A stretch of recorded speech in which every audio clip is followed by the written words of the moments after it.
paytaxtda bəzi sərnişinlər və avtobus sürücüləri arasında heç cür razılıq əldə oluna bilmir. Milli AZ xəbər verir ki, sərnişinlər həm sürücülərin siqaret çəkməsindən narazıdır, həm də avtobusların köhnə və xarab olmasından narahatdırlar.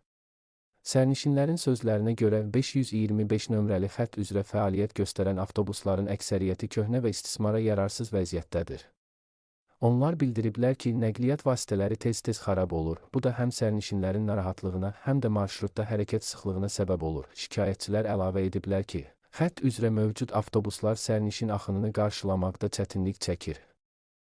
Xüsusən səhər və axşam pik saatlarında avtobuslarda yer tapmaq mümkünsüz olur. Sürücülər isə problemin yolun təmirsiz olması ilə əlaqələndirirlər. Yol təmirsizdir deyə gec gəlib çata bilirik.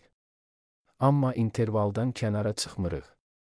Məsələ ilə bağlı Aynadan bildirildi ki, qurum daşıyıcılara və sürücülərə nizam-intizam və sərnişin daşıma qaydalarına əməl etmək barədə ciddi tapşırıqlar verib. Köhnə avtobus olan xəttlərin sahiblərinin də xəttin yenilənməsi ilə bağlı mütəmadi xəbərdarlıq edilir. Bəs Masazır qəsəbəsində yerləşən Zəngilan şəhərciyində yolun aqibəti necə olacaq?